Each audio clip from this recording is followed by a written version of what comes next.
pas comprendre ce que tu as fait. Ah non.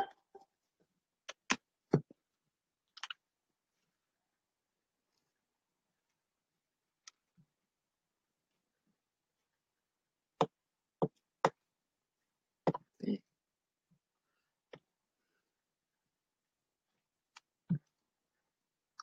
Alors, nous voilà de retour.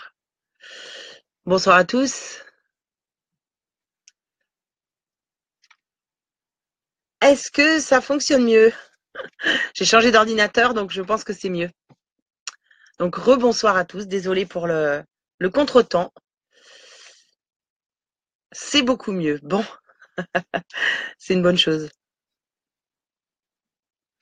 C'est une très bonne chose. Bonsoir Lisa, bonsoir Stéphane, Odette, Méquiline, bonsoir.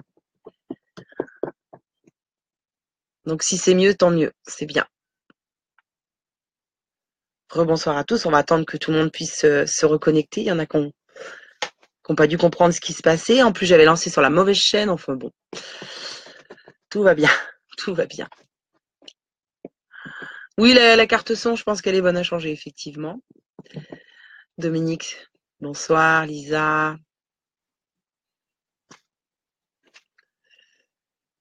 Ok, si le son est meilleur, c'est déjà une très bonne chose. Candice, bonsoir. Nadine, bonsoir. Valérie, bonsoir. Alors que je vous dise au départ de ce live, ce qu'on fait à chaque fois sur cette page, c'est que y a des trolls qui viennent nous dire bonsoir, ils sont gentils. Et donc on s'en occupe jamais. On ne répond pas, puis il y a quelqu'un qui bannit. Donc voilà, je vois je vois une icône qui me paraît bizarre, donc à mon avis ça devrait pas rester longtemps. Donc voilà, je vous dis ça parce que ça sert à rien de dépenser son énergie pour répondre à ces gens-là, c'est complètement inutile, je voulais vous le dire. Et donc on s'en occupe, on bannit, on ne répond pas, nous on continue le travail que l'on fait et l'échange que l'on fait, sans s'occuper de ça parce que c'est fait pour perdre du temps, c'est fait pour discréditer, enfin bon, on a l'habitude, on sait comment ça marche. Donc on ne perd pas de temps à répondre à ces gens-là. Voilà, bienvenue à tous en tout cas sur ce live. Cessons d'obéir, questions-réponses. Donc je laisse le temps de se connecter à chacun.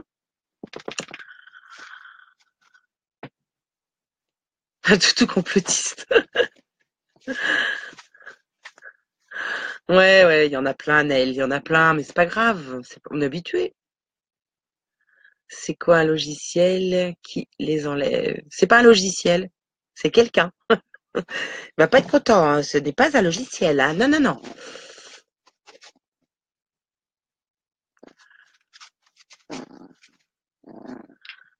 Que dis-je? Super belles, elles sont magnifiques. Je sais pas de quoi parle Raphaël. J'ai pas vu, je pense, ton... Sonia, bonsoir. Candice, Sultana, bonsoir. Naïl nous dit oui, désobéissance civile pour tous. Bah, vous allez voir, c'est pas si simple. Ok, 121 personnes. Bon, je crois que tout le monde est... Ça va se connecter petit à petit, de toute façon, comme d'habitude. Aïe, tu me mords. Donc, je vais avoir besoin de mon autre ordinateur parce que j'avais tout copié dessus, désolée. Donc, ça va être un petit peu problématique, mais voilà. Alors,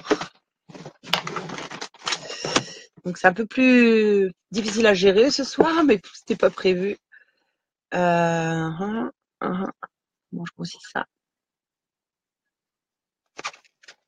Alors, il y en a beaucoup qui ne savent pas ce que c'est que la désobéissance civile, en fait.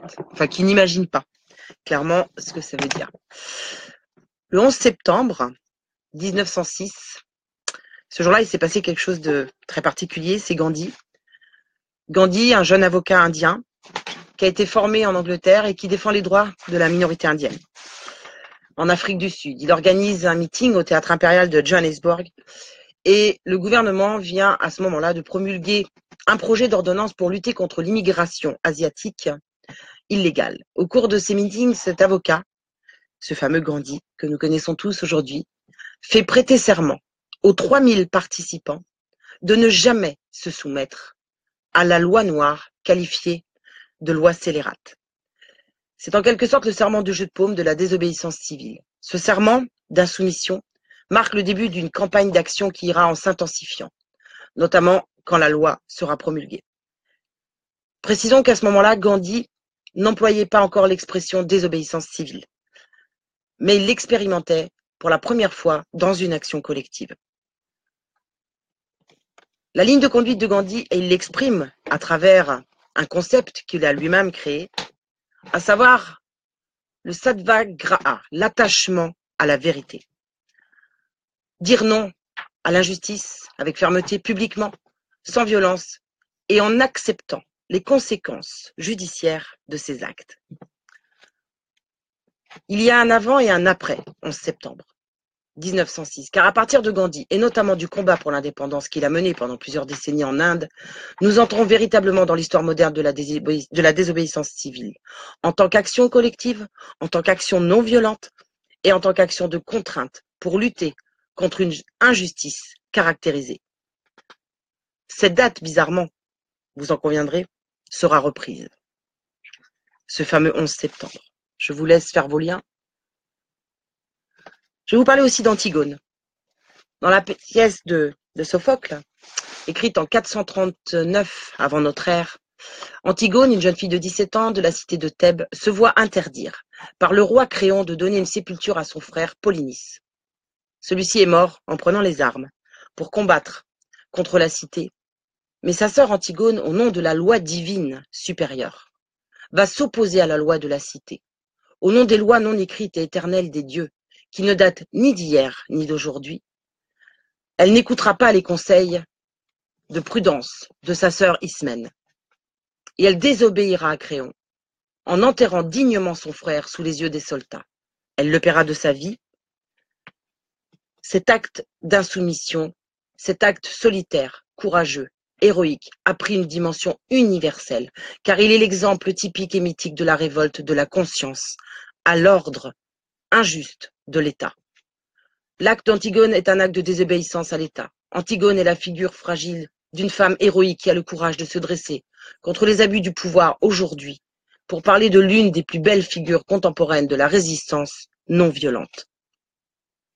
Si cette jeune fille de 17 ans a eu le courage et l'audace de s'opposer, pourquoi nous n'y parvenons-nous pas, alors que tout nous indique de refuser tout ce qui se met en place et détruit nos peuples, détruit les enfants, les terres, les océans, sans parler de notre conscience, qui disparaît petit à petit.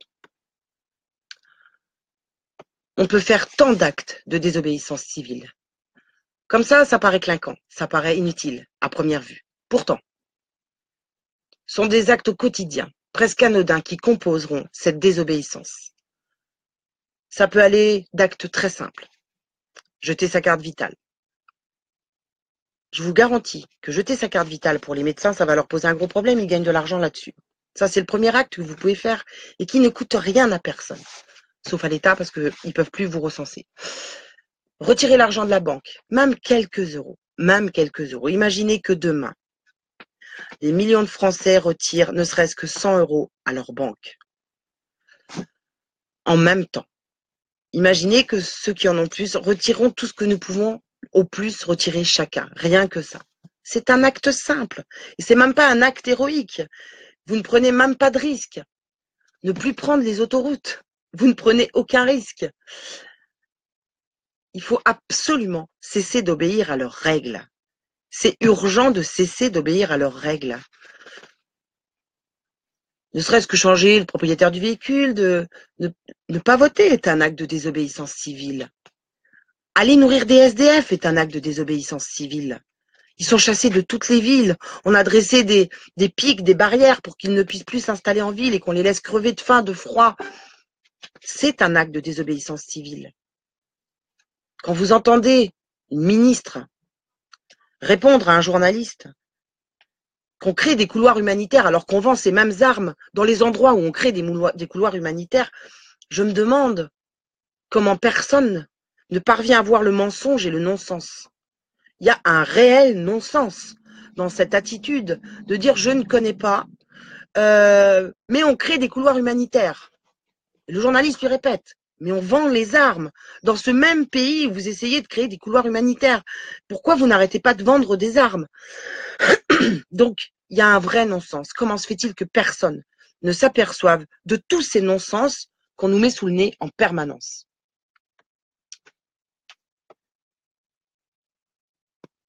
Boycotter les marques. Boycotter les marques. Monsanto. Les produits israéliens qui commencent par le code barre 729. Consommer et consommer sur place. Consommer local. Arrêter les grandes surfaces. Il y a des grandes surfaces qui font, des ouvriers de grandes surfaces, qui font des actes de désobéissance, qui refusent de mettre par exemple du détergent sur les produits et qui essayent de donner. Mais beaucoup se sont fait renvoyer de leur travail. Et pourquoi? Parce qu'ils ne sont pas assez nombreux, parce qu'ils sont tout seuls. Parce que, est-ce que quelqu'un se rend compte dans ce pays qu'il y a tant de gens qui crèvent de faim? Plus généralement, le fait de refuser d'effectuer une tâche demandée, si elle est contrainte à son éthique, est une formidable force et prise de conscience et de résistance. Aller piétiner des champs d'OGM, c'est une forme de résistance. Aller soutenir des lieux autogérés ou interdits, c'est une forme de désobéissance civile et un acte de désobéissance civile. Se rassembler pour empêcher les expulsions des familles, des promoteurs inhumains qui, avides d'argent, vident les appartements et jettent les gens dehors. Aller soutenir les familles quand on a l'ASE qui prend les enfants et qui les place dans des foyers ou des familles d'accueil. C'est un acte de résistance. Aller dans les tribunaux pour aller voir tous ces pédophiles qui ne sont pas condamnés, cette justice corrompue qui ne condamne plus personne, c'est un acte de résistance. Il y a plein d'associations qui appellent à venir les aider quand ils sont dans les tribunaux auprès des familles, quand les dossiers ne sont pas perdus, évidemment, puisqu'on perd beaucoup de dossiers. C'est un acte de résistance. Les tribunaux de France doivent être envahis par le public pour tous ces crimes pédophiles, actuellement impunis ou partiellement impunis, comme une parodie de justice. C'est à nous qu'incombe ce devoir. C'est ça la désobéissance civile. C'est ça un acte résistant. Avoir le réflexe de filmer des abus, c'est aussi un acte résistant. Faire pression pour faire pression sur eux. La désobéissance civile, c'est l'action. Mettre en place des opérations afin de faire prendre conscience au plus grand monde l'arnaque dans laquelle nous vivons depuis des années. Je ne parle pas de défiler, je ne parle pas d'aller dans la rue. C'est quelque chose qu'il ne faut pas faire. Je parle d'agir partout où nous sommes. Partout où nous sommes, dans nos entreprises, dans nos écoles, au sport, sur la route, partout où nous sommes. De planter des graines chaque jour avec tous les gens que vous croisez. De planter des graines chaque jour. C'est ça la résistance passive. C'est de ça dont on parle. Parce que si vous allez dans les rues pour vous tabasser les uns sur les autres, ça sert à rien. Vous comprenez, ils ont la force pour eux. Ils ont le pouvoir pour eux. Nous, on a un autre pouvoir. C'est cet acte de résistance passive, mais civile. C'est un vrai acte de résistance. Et il y en a plein qui sont possibles. Il y en a plein que l'on peut faire. C'est aussi refuser de payer ses impôts, qui sont de plus en plus lourds, injustes, des banques avec leurs agios, avec un pouvoir de plus en plus grand, et votre pouvoir d'achat qui est réduit comme une peau de chagrin. Donc en fait, c'est ça. C'est vraiment cesser d'obéir. Arrêtons d'obéir à tout. Aujourd'hui, figurez-vous que moi, je vis en autonomie. Et donc aujourd'hui, j'ai reçu une facture de l'endroit où nous vivions auparavant. On me demandait de payer les ordures ménagères. Mais il s'avère que comme je suis partie à une date précise, c'était assez drôle. Donc on leur a dit, ben non, on n'est plus là depuis telle date. Donc on vous paiera qu'un mois puisque les 5 mois supplémentaires, on les paiera pas. Et on m'a dit, ah bah, il faut que vous nous donniez votre nouvelle adresse. On m'a dit, on n'a pas de nouvelle adresse si tu veux.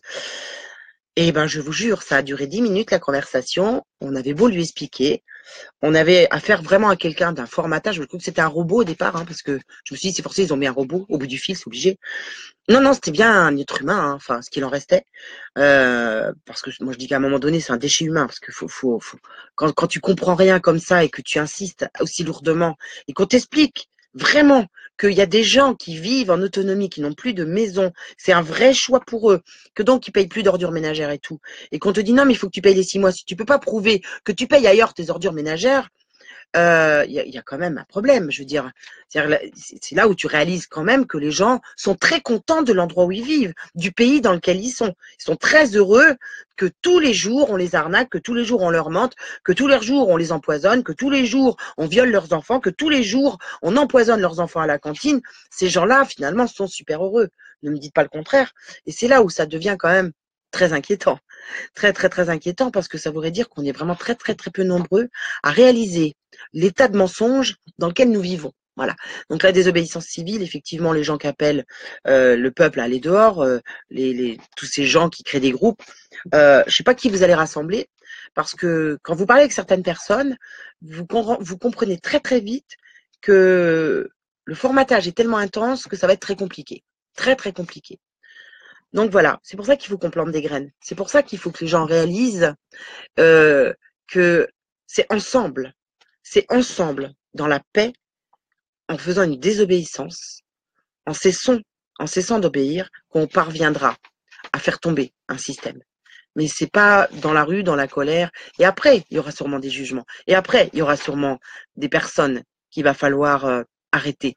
Je pense qu'on n'aura pas assez de prisons, mais enfin, on va trouver des solutions, j'imagine bien. Donc, voilà. Tout ça, c'était pour en parler avec vous.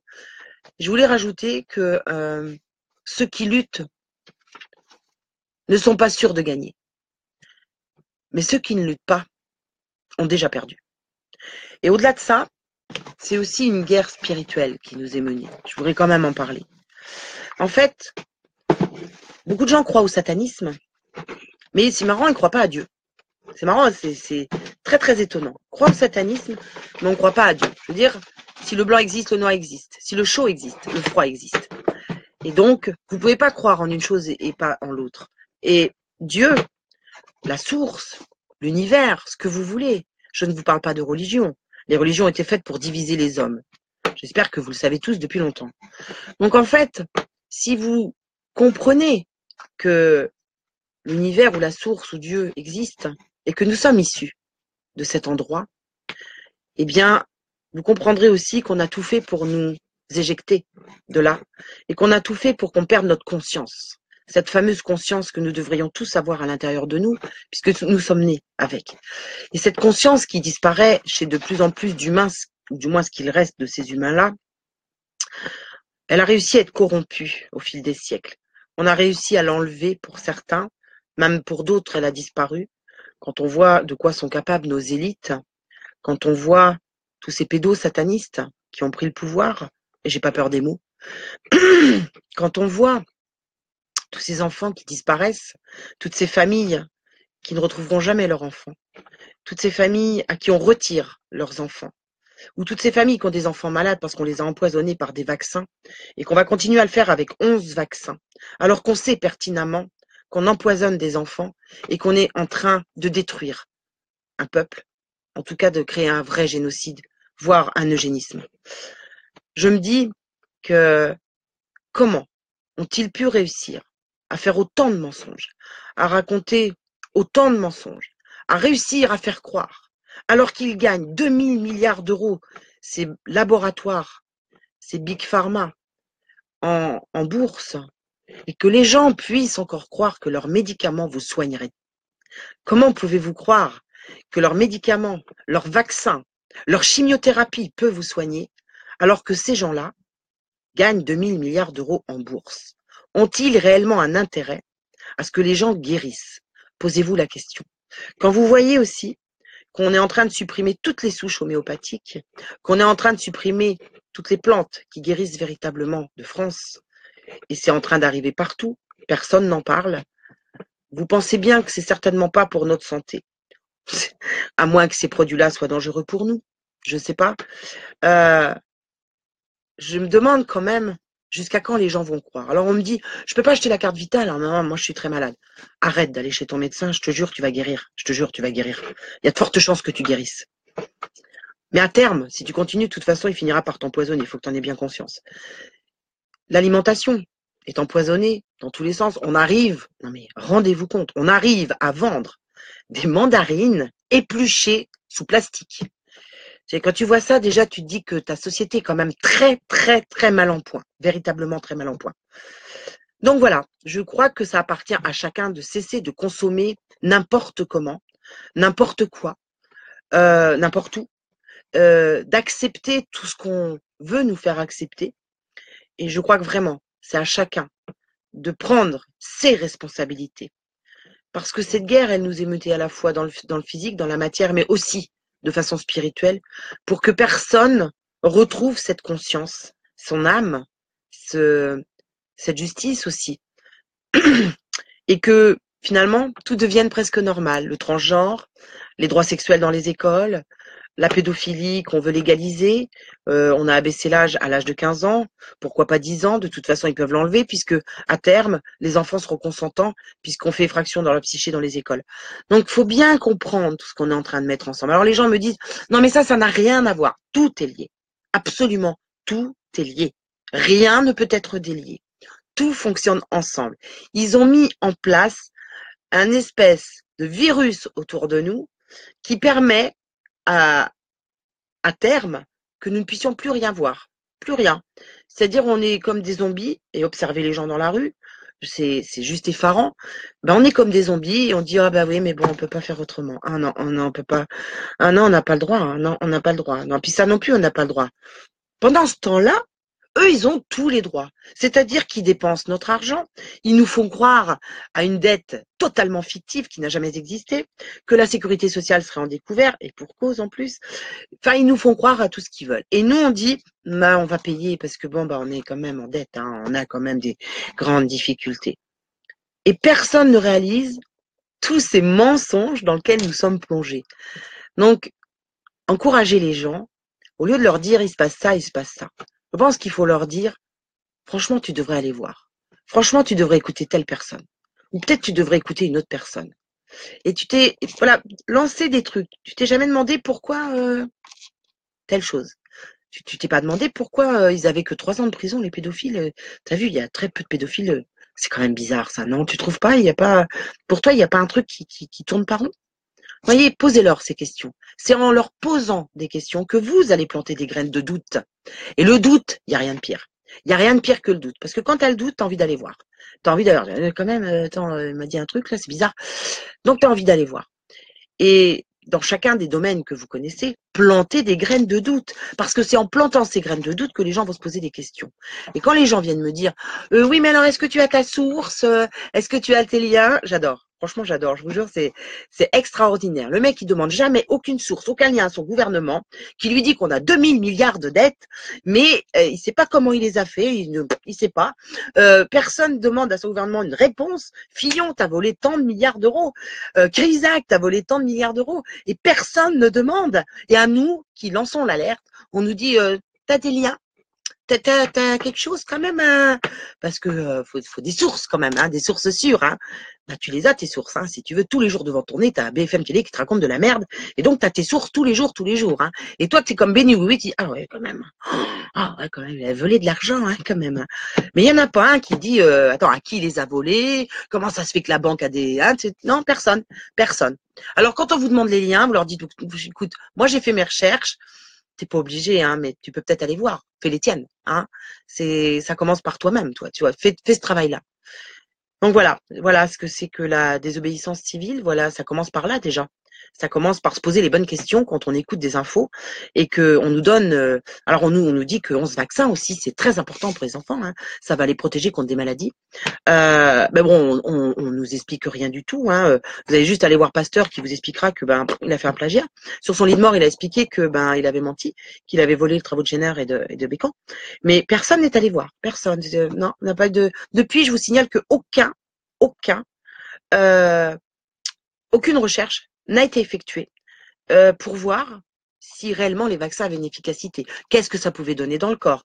Comment ça... Non, personne, rien. Sur les vaccins, je précise aussi que lorsque vous achetez un vaccin, vous lisez la petite notice, parce qu'il faut lire aussi un petit peu quand même. C'est pour ça qu'on va à l'école, hein, parce que outre le fait d'apprendre les droits sexuels, on apprend à lire accessoirement. Et donc, vous avez une petite affiche comme ça que vous dépliez totalement. C'est vrai, c'est long, c'est très très très long. Beaucoup de répétitions, ça c'est fait pour que tu te lasses. Mais va en bas. Il y a une vidéo d'ailleurs qui lit, j'ai moi-même lu pour vous et fait fait des vidéos pour lire ce qu'il y avait dans les vaccins. Et donc, dans ces vaccins, tout vous expliquer, ce qu'il y a dedans, tout vous expliquer. Et les gens ignorent dans leur vaccin qu'ils ont acheté, qu'ils ont mis dans leur frigo, qu'ils vont injecter à leur bébé de 2 mois ce qu'il y a dedans. Ah, mais c'est extraordinaire. Non, je te dis, c'est extraordinaire. Voilà. Donc, comment voulez-vous que les gens disent non, disent stop? Comment voulez-vous qu'ils disent stop? Puisque ils veulent pas savoir, en fait. Ils veulent pas qu'on leur dise que leur enfant risque d'être violé dans les écoles. Ils veulent pas qu'on leur dise que les pédophiles ne sont pas condamnés. Ils veulent pas qu'on leur dise que les enfants sont très malades et sont pour 1 sur 50 autistes en France quand on les vaccine. Non, ça, ils veulent pas parce que ça n'arrive qu'aux autres. C'est ça le truc. Ça n'arrive qu'aux autres. Et bizarrement, ce que je constate, c'est que chaque fois que les gens ont un accident de tous ordres, que ce soit vaccination, que ce soit pédophilie, que ce soit violence, eh bien ces gens-là, à ce moment-là, seulement à ce moment-là, se disent « Ah, quand même, ah, j'en avais entendu parler. » hein. Ou alors quand on se fait prendre les enfants aussi par l'ASE, ça c'est très récurrent. Voilà, donc en fait, nous sommes tous concernés par toute cette merde. Et c'est à nous de faire ce travail. Personne ne va venir nous sauver, je vous le dis tout de suite, hein, sauf nous. C'est-à-dire que comment nous allons-nous refuser de perdre la conscience que nous avions au départ? Donc, et comment faire pour la récupérer? Alors certains l'ont récupérée, certains font en sorte d'aider les autres à la récupérer. Et je crois que ça nous concerne tous. Voilà, je vous laisserai poser vos questions. Je vous remercie pour m'avoir écouté. Je me demande si je me suis pas un petit peu agacée. Hein? Pas bon pour ma peau, ça non plus. Pas bon du tout. Voilà, je lis vos questions.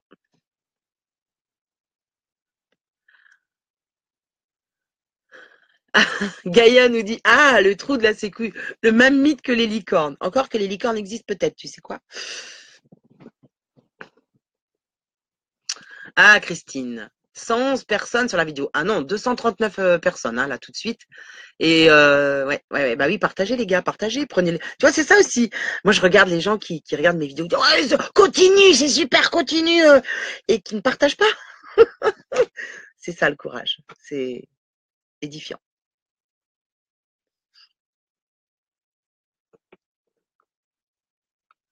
Magali, tu es sur Wi-Fi. Oui, Magali, j'ai pas d'autre choix. J'ai vu, Ninette nous dit de l'intérieur le trou de la sécu. Il ne doit pas être très grand, Ninette, le trou de la sécu ici, parce qu'il est beaucoup utilisé pour autre chose. Alors, eh bien, de plus en plus, en parlant aux clients en caisse, je me rends compte que les gens s'éveillent de plus en plus. Ils sont de plus en plus lucides par rapport... Ça passe vite dans le chat, désolé. Merci, c'est sympa ce témoignage. Ça veut dire que en caisse, cette dame parle aux gens, donc ça, c'est bien. One Love. Alors, le One Love, je lis dans le chat One Love. Vous êtes gentil, mais enfin, le One Love, va falloir à un moment donné faire du boycott, va falloir à un moment donné faire les choses, prendre les responsabilités, élever sa conscience de façon à agir, en fait. Hein. Parce que si je suis amour face aux pédophiles, si tu veux, moi, je suis amour. Hein. Il n'y a aucun problème avec ça. Seulement, si tu veux, ça fait partie de la conscience. Donc, vouloir ne voir que de l'amour, si tu veux, je pense que Jésus n'était pas forcément n'était pas tendre, tu vois, il n'était pas à dire non, je pense qu'à un moment donné, remettre de la conscience déjà à l'intérieur de soi, c'est commencer par ne pas agir contre l'autre et avoir le respect de toute vie. Donc si je dis bah one love mon frère, continue de violer mes enfants, je suis pas sûre d'être dans la conscience. Vous comprenez? Le one love c'est sympa, mais il va falloir retrouver votre conscience à un moment donné.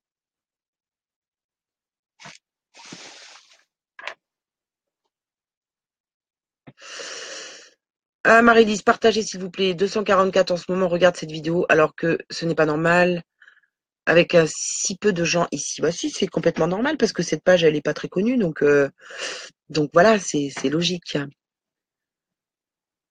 Evelyne Amar nous dit, ils ne savent même pas de quel vaccin il s'agit et pourquoi ils sont vaccinés, ni qu'ils sont inefficaces, c'est empoisonne. Oui, tout à fait, c'est tout à fait vrai. Sophie nous dit, il faut créer une société parallèle. Complètement d'accord avec vous. Mais pour créer cette société parallèle, il faut donc lâcher les grandes surfaces, les autoroutes et tout, et commencer effectivement à être autonome. Et donc reprendre son pouvoir. On en revient toujours à... Tu peux couper en deux, hein, on en revient au même truc. Hein, ça, il n'y a rien à faire.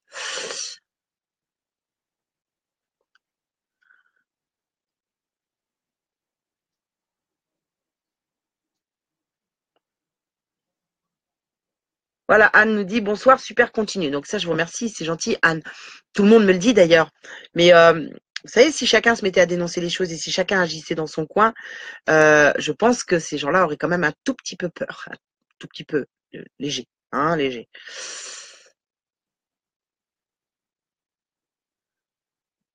Alors, Michel nous dit, je ne reçois ni son ni l'image au ralenti. Non, tout va bien, apparemment. 259 exactement, bon Titi en vue. 264. 264 exactement, même toi, ça monte, ça descend, les gens s'ennuient, ils partent. Les gens s'ennuient, ils partent, ça les concerne pas. Il y a peut-être un match. Donc, avez-vous des questions? Il y en a une qui n'a pas compris l'histoire des cartes vitales. L'histoire de la carte vitale. La carte vitale, en fait, moi je l'ai jetée. Hein, d'ailleurs, mon dentiste, il me la demande plus. C'est là, il a dit elle est pénible et il me la demande plus. Donc tu payes ta visite, bien sûr. De toute façon, le dentiste, tu payes tout, donc il te rembourse plus rien. Et en fait, ça évite que toutes tes informations remontent, en fait. Tu comprends une carte vitale, à quoi ça sert? On t'a verrouillé avec ta carte vitale, comme avec ta carte bleue, comme avec, t'as été totalement verrouillé, en fait, totalement verrouillé. Et donc, dans ta carte vitale, eh bien, tout est centralisé dans un serveur qui sert aux banques, aux assurances, à tous ces gens-là, et qui, lorsque tu veux faire un emprunt, tu dis, ça va pas être possible, là, jeune homme. En telle année, vous avez été malade. Ah si, c'est marqué là, c'est marqué. Et donc, t'es verrouillé, quoi. Tu comprends? Donc, déjà, jeter sa carte vitale, les gars, bah, ils refont des ordonnances. Qu'est-ce que tu veux que je te dise? Pourquoi ils refusent? Parce qu'ils ont une maladie qui Et puis, faut expliquer pourquoi vous refusez. Vous dites, attendez, non, hein, quand même. Non, c'est pas ça que tu veux que je dise. Allez, j'ai mon gourou qui me dit ce que je dois dire. les banques se servent de ça pour ne pas faire de crédit parce qu'ils ont une maladie. Ah oui, pardon, oui, j'ai pas été assez loin. Les banques, en fait, se servent de ça pour ne pas accepter ton crédit, ton assurance et tout. Tu comprends? Ou te l'augmenter. Ah oui, t'as une maladie, tu peux mourir. Donc, il faut payer plus cher pour le crédit. Tu comprends? Donc, en fait, voilà, c'est ça. Quand vous acceptez de donner votre carte vitale à un corrompu, médecin, dentiste, tout ce que tu voudras, eh bien, tu lui donnes l'autorisation de donner toutes ces infos et qui deviennent une mine d'or. Tu comprends? Tu lui donnes l'autorisation de filer toutes tes infos. Donc tes hémorroïdes, tes problèmes dentaires et ton petit cancer. Parce que maintenant, on a des pré-cancers. Attention les gars, pré-cancers. Parce qu'avant, on avait des cancers, mais maintenant, on a des pré-cancers. D'accord? C'est normal. Ils te font énormément d'examens pour voir si tu pourrais pas avoir un pré-cancer. Hein? Et donc, ils soignent les pré-cancers maintenant. Ah non, mais je te jure, on a fait un progrès énorme en médecine. On soigne des pré-cancers inexistants. Ah, non, non, non, non. On vaccine contre des maladies qui t'aident à faire ton immunité. On te vend des médicaments pour faire tomber ta fièvre, alors que la fièvre, c'est ce qui te t'aide à lutter contre la maladie. C'est tout à l'envers. Tout dans les valeurs inversées, tout le temps, tout le temps, tout le temps. Ah ouais, quand tu veux enlever des bactéries, tu fais bouillir de l'eau et tu mets les biberons du bébé dedans. Et nous, on nous empêche la température. Ah, c'est trop dangereux pour nous, la température. Enfin voilà quoi, vous pouvez tout regarder, hein, essayez de faire le contraire, vous allez voir, vous allez vite comprendre comment ça fonctionne en fait. Hein. Donc voilà pourquoi il faut jeter sa carte vitale, entre autres.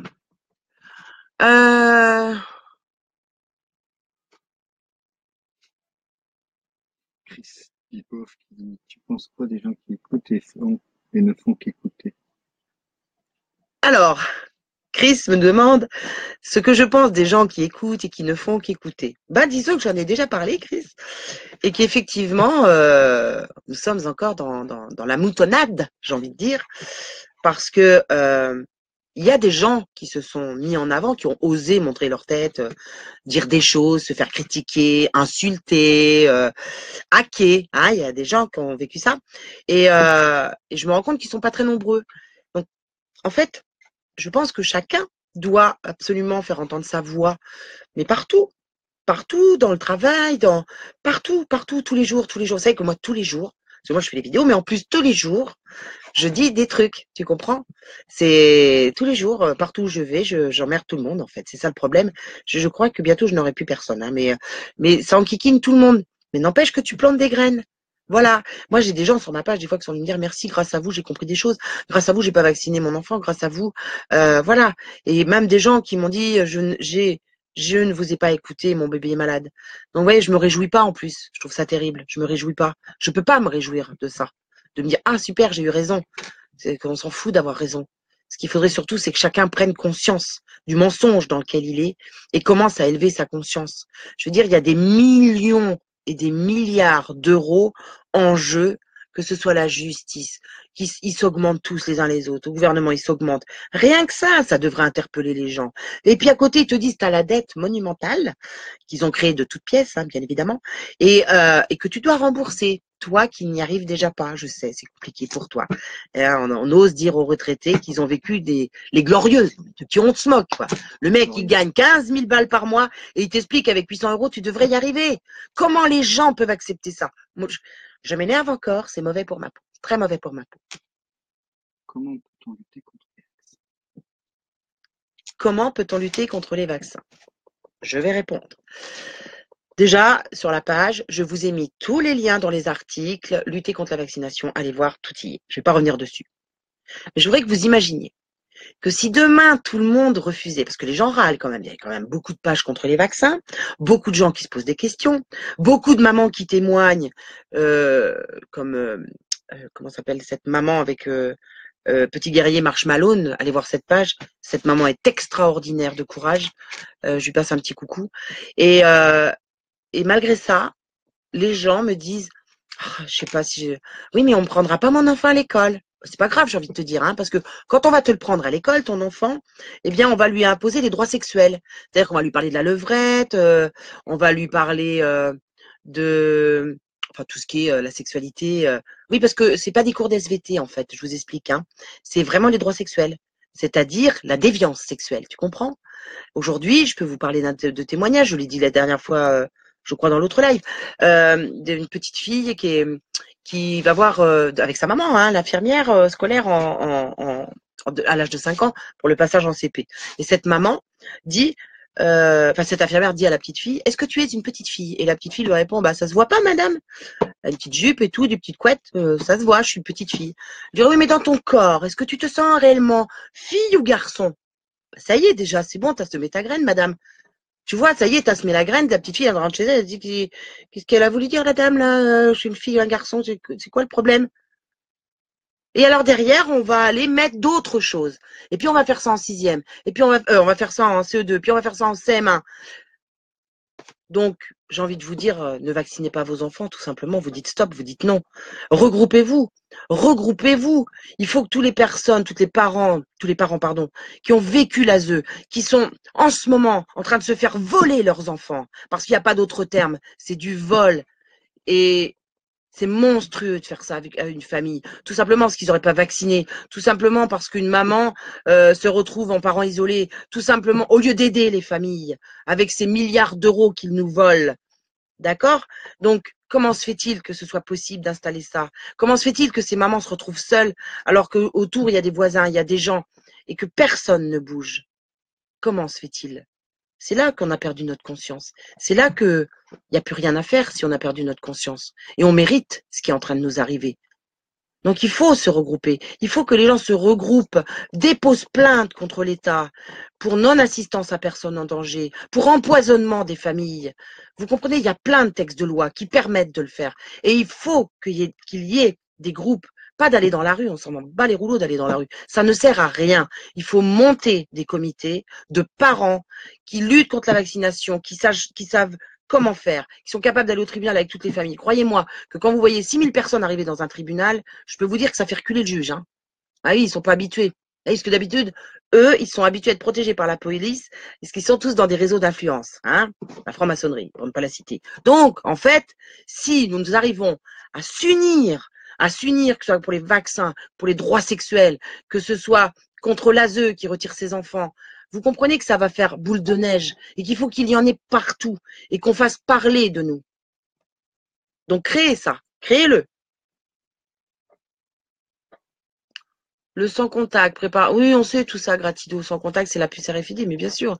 Elle est déjà, enfin, à mon avis, elle est presque dans les vaccins, mais bon. Jean-Pierre nous dit, ça demande beaucoup de temps, mais ça grossit, ça grossit. Ben, à la grâce de Dieu. Pour moi, c'est la clé, nous dit Caroline, mais la difficulté, c'est à mettre en place.